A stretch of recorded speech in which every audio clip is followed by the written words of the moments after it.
ইরানের আলাদা দুটি বিস্ফোরণে ৬ জন নিহত হয়েছে, এতে আহত হয়েছে আরও অন্তত ১৪ জন। এমন সময় এই বিস্ফোরণের ঘটনা ঘটল যখন ইরান যুক্তরাষ্ট্র উত্তেজনার মধ্যে আরব সাগরে মার্কিন রণতরী মোতায়েন করেছে ডোনাল্ড ট্রাম্প। হরমুজগান প্রদেশের বন্দর আব্বাসে একটি বিস্ফোরণ হয়, এতে একজন নিহত হওয়ার পাশাপাশি ১৪ জন আহত হয়। স্থানীয় ফায়ার সার্ভিসের বরাতে বার্তা সংস্থা রয়টার্স জানিয়েছে, গ্যাস লিকেজ থেকে বন্দর আব্বাসের একটি ভবনে এই বিস্ফোরণের ঘটনা ঘটেছে। সম্প্রতি বিক্ষোভের পর ইরানের পারমাণবিক কর্মসূচি নিয়ে পশ্চিমা দেশগুলো উদ্বিগ্ন হয়ে উঠেছে। এসব নিয়ে তেহরান ও ওয়াশিংটনের মধ্যে তীব্র উত্তেজনা বিরাজ করছে। এমন পরিস্থিতির মধ্যেই বন্দর আব্বাসে বিস্ফোরণের এই ঘটনাটি ঘটে। এদিকে ইরান ইরাক সীমান্তবর্তী আহভাজ শহরে আরও একটি বিস্ফোরণে ৫ জন নিহত হয়েছে। খুর্দিস্তানের গভর্নর অফিসের নিরাপত্তা ও আইন প্রয়োগকারী বিভাগের উপপ্রধান জানিয়েছেন, গ্যাস বিস্ফোরণ থেকে এই হতাহত হয়েছে।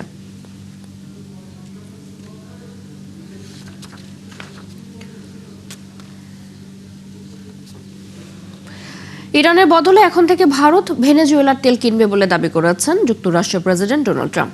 স্থানীয় সময় শনিবার ট্রাম্প বলেন, ভারত ভেনেজুয়েলার তেল কেনার চুক্তি করেছে। ট্রাম্পের এই দাবি নিয়ে ভারত এখনো পর্যন্ত কোনো মন্তব্য করেনি বলে জানিয়েছে সংবাদ মাধ্যম এনডিটিভি। ভেনেজুয়েলার তেল কেনায় ২০২৫ সালের মার্চে ভারতীয় পণ্যের ওপর ২৫% শুল্ক চাপান ট্রাম্প। গত ৩ জানুয়ারি ভেনেজুয়েলার প্রেসিডেন্ট নিকোলাস মাদুরোকে স্ত্রীসহ অপহরণ করে মার্কিন সেনাবাহিনীর ডেল্টা ফোর্স। এরপর ভেনেজুয়েলার তেলের নিয়ন্ত্রণ যুক্তরাষ্ট্র নিয়েছে বলে দাবি করেছেন ট্রাম্প। বার্তা সংস্থা ব্লুমবার্গ জানিয়েছে, জানুয়ারিতে ভেনেজুয়েলা থেকে ১৮টি ট্যাঙ্কার লোড করে যুক্তরাষ্ট্রের টেক্সাস, লুইজিয়ানা এবং মিসিসিপির তেল পরিশোধনাগারে পাঠিয়েছে, যা ২০২৪ সালের ডিসেম্বরের পর সর্বোচ্চ।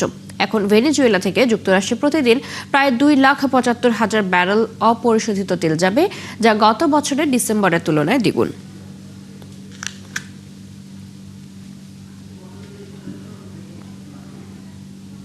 মধ্যপ্রাচ্যে চলমান উত্তেজনার মধ্যে ইসরায়েলের কাছে নিজেদের প্রায় $7 বিলিয়ন অস্ত্র বিক্রিতে অনুমোদন দিয়েছে যুক্তরাষ্ট্র। স্থানীয় সময় শনিবার এ তথ্য নিশ্চিত করেছে যুক্তরাষ্ট্রের পররাষ্ট্র দপ্তর। অনুমোদিত চুক্তির মধ্যে রয়েছে ৩০টি অ্যাপাচি অ্যাটাক হেলিকপ্টার, যার বাজার মূল্য $3.8 বিলিয়ন, আছে ইনফ্যান্ট্রি অ্যাসল্ট যান, যার মূল্য প্রায় $1.98 বিলিয়ন। এছাড়া $740 মিলিয়ন আরও একটি সামরিক চুক্তি এবং $150 মিলিয়ন ইউটিলিটি হেলিকপ্টার কেনার অনুমতিও দেওয়া হয়েছে। ভঙ্গুর যুদ্ধবিরতির মধ্যেই এই অস্ত্র বিক্রির অনুমোদন ইসরায়েলি সামরিক বাহিনীর আক্রমণাত্মক ও প্রতিরক্ষামূলক সক্ষমতা আরও বাড়াবে বলে ধারণা করা হচ্ছে। এদিকে মানবাধিকার সংগঠন ও জাতিসংঘের মতে এই অস্ত্র সরবরাহ গাজায় চলমান যুদ্ধ পরিস্থিতিকে আরও তীব্র করেছে।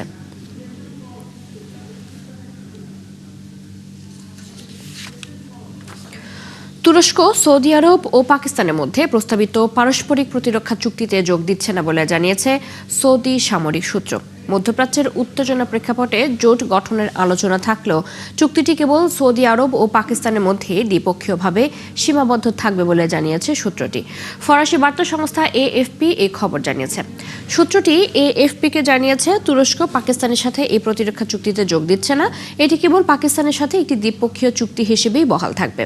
একজন উপসাগরীয় কর্মকর্তাও একই তথ্য নিশ্চিত করেছেন। তিনি বলেছেন, পাকিস্তানের সাথে সৌদি আরবের প্রতিরক্ষামূলক সম্পর্কটি সম্পূর্ণভাবে দ্বিপক্ষীয়। তুরস্কের সাথে আলাদা সহযোগিতা থাকলেও পাকিস্তানের সাথে এই চুক্তিতে তৃতীয় কোনো দেশ যুক্ত হচ্ছে না।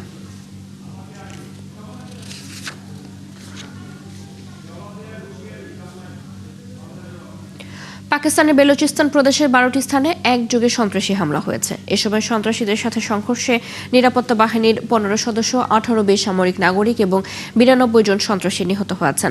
পাকিস্তানের আন্তঃবাহিনী জনসংযোগ পরিদপ্তর আইএসপিআর এক বিবৃতিতে তথ্য জানিয়েছে। সংস্থাটির বরাত দিয়ে পাকিস্তানের সংবাদ মাধ্যম ডন জানায়, বেলুচিস্তানের বিচ্ছিন্নতাবাদী সংগঠন ফিতনা আল হিন্দুস্তানের সদস্যরা কোয়েটা, নুস্কি সহ একাধিক এলাকায় হামলা চালায়। তারা নারী, শিশু ও শ্রমিক সহ ১৮ জন নিরীহ মানুষকে লক্ষ্যবস্তু করে। হামলার পরপরই নিরাপত্তা বাহিনী পাল্টা অভিযান চালায়। এতে ৩ আত্মঘাতী বোমা হামলাকারী সহ ৯২ সন্ত্রাসী নিহত হন। লড়াইয়ে ১৫ সেনা সদস্য প্রাণ হারান। এসব হামলার নকশা ভারত থেকে করা হয়েছে বলে অভিযোগ করেছেন পাকিস্তানের স্বরাষ্ট্রমন্ত্রী মহসিন নাকভি। গত এক বছরে পাকিস্তানে ৫,৩৯৭টি সন্ত্রাসী হামলার ঘটনা ঘটেছে বলে জানিয়েছে পাকিস্তানের আইএসপিআর।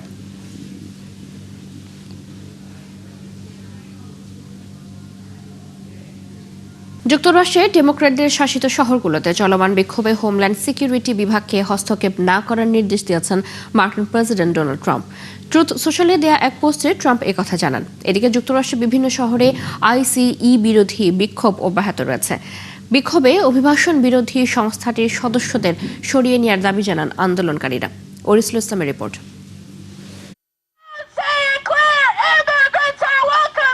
যুক্তরাষ্ট্রের মিনেসোটা অঙ্গরাজ্য থেকে কেন্দ্রীয় অভিবাসন বিরোধী আইন সংস্থা আইসিই সদস্যদের সরিয়ে নেওয়ার দাবিতে চলমান বিক্ষোভ থামছেই না। প্রতিদিন বিক্ষোভ ছড়িয়ে পড়ছে যুক্তরাষ্ট্রের বিভিন্ন শহরে।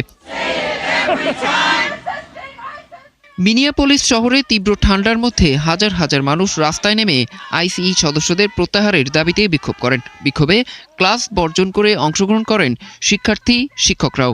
এ সময় যুক্তরাষ্ট্রের বর্তমান সরকারকে ফ্যাসিবাদী বলে আখ্যা দেন তারা। আইসিই যা করছে তা আমাদের পরিচয় নয়। স্ট্যাচু অব লিবার্টির স্ট্যাচু হলো আলোর প্রতীক এবং অভিবাসীদের স্বাগত জানানো এবং সুযোগের প্রতীক। ঘরে ঘরে গিয়ে মানুষকে খুঁজে বের করা এবং রাতে মুখোশ পরে আসা আমাদের পরিচয় নয়। এটা বন্ধ করতে হবে। বিক্ষোভ হচ্ছে সান ফ্রান্সিসকোতেও। বিক্ষোভের সময় গাড়ির হর্ন বাজিয়ে ট্রাম্প এবং আইসিই এর বিরুদ্ধে প্রতিবাদ জানান তারা। পাশাপাশি রাজনৈতিক পরিবর্তনের দাবিও জানান বিক্ষোভকারীরা। আমি বর্তমান প্রশাসনের তীব্র নিন্দা জানাচ্ছি। ট্রাম্প একজন দানব। আমি বিশ্বাস করতে পারছি না যে কেউ এখনো তাকে কিভাবে ভালো মনে করেন। ট্রাম্প একজন অপরাধী, ব্যর্থ এবং সম্ভবত একজন খুনি। এর মধ্যে মিনেসোটায় অভিবাসন বিরোধী অভিযানের সময় আটক এক শিশু ও তার বাবাকে মুক্তি দেওয়ার নির্দেশ দিয়েছেন যুক্তরাষ্ট্রের এক বিচারক। এ সময় তাদের আটক রাখার ঘটনার তীব্র নিন্দা জানায় আদালত। এদিকে হোমল্যান্ড সিকিউরিটি বিভাগকে নতুন নির্দেশনা দিয়েছেন ডোনাল্ড ট্রাম্প। ট্রুথ সোশ্যালে দেয়া এক পোস্টে মার্কিন প্রেসিডেন্ট জানান, ডেমোক্র্যাট শাসিত শহরগুলোতে চলমান বিক্ষোভ দমনে হোমল্যান্ড সিকিউরিটি বিভাগ যাতে হস্তক্ষেপ না করে। নিজ নিজ শহরের নিরাপত্তার দায়িত্ব স্থানীয় সরকারকেই নিতে হবে বলে জানান ট্রাম্প। এর আগে অভিবাসন বিরোধী অভিযানের অংশ হিসেবে ট্রাম্প মিনিয়াপোলিস শহরে আইসিইর ৩,০০০ কর্মকর্তা মোতায়েন করেন। সম্প্রতি যাদের গুলিতে ২ মার্কিন নাগরিকের মৃত্যু হয়। এরপরই বিক্ষোভকারীদের সাথে ফেডারেল বাহিনীর উত্তেজনা দেখা দেয়। ওরিসুল ইসলাম, ৭১। অস্থায়ী কর্মী ভিসা দ্বিগুণ করেছে যুক্তরাষ্ট্র। মৌসুমী ও অস্থায়ী শ্রমিক সংকট মোকাবিলায় H-2B ভিসার সংখ্যা উল্লেখযোগ্যভাবে বাড়ানোর সিদ্ধান্ত নিয়েছে ট্রাম্প প্রশাসন। দেশটি আগামী ৩০ সেপ্টেম্বর পর্যন্ত অতিরিক্ত প্রায় ৬৫,০০০ H-2B অস্থায়ী কর্মী ভিসা দেবে বলে ফেডারেল রেজিস্ট্রারে প্রকাশিত এক বিজ্ঞপ্তিতে জানানো হয়েছে। এই সিদ্ধান্তের ফলে প্রতি বছর বিভিন্ন খাতে যে ৬৬,০০০ H-2B ভিসা দেওয়া হতো তা প্রায় দ্বিগুণ হচ্ছে। নির্মাণ, পর্যটন ও আতিথেয়তা, ল্যান্ডস্কেপিং এবং সামুদ্রিক খাদ্য প্রক্রিয়াজাতকরণ খাতের মতো ব্যবসাগুলো এই ভিসার আওতায় উপকৃত হবে।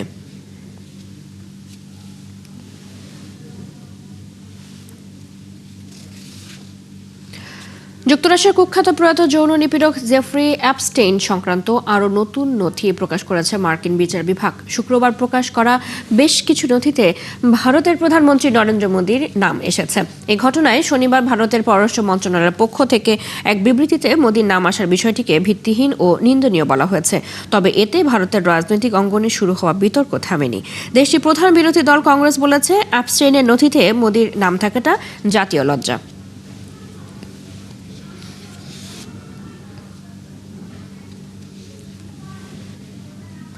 থাইল্যান্ডে আসন্ন সাধারণ নির্বাচনকে সামনে রেখে আগাম ভোট গ্রহণে অংশ নিতে রবিবার দেশজুড়ে ভোট কেন্দ্রে হাজির হন হাজারো ভোটার। আগামী ৮ ফেব্রুয়ারি অনুষ্ঠিত হবে দেশটির জাতীয় নির্বাচন। রাজনৈতিক অস্থিরতার মধ্যে গত ১২ ডিসেম্বর আকস্মিক নির্বাচনে ঘোষণা দেন প্রধানমন্ত্রী অনুতিন চার্নভিনাকুল। পার্লামেন্টের এক বিশৃঙ্খল অধিবেশনে অনাস্থা ভোটের আশঙ্কা তৈরি হলে মাত্র ১০০ দিনেরও কম সময় ক্ষমতায় থাকার পর তিনি সংসদ ভেঙে দেন।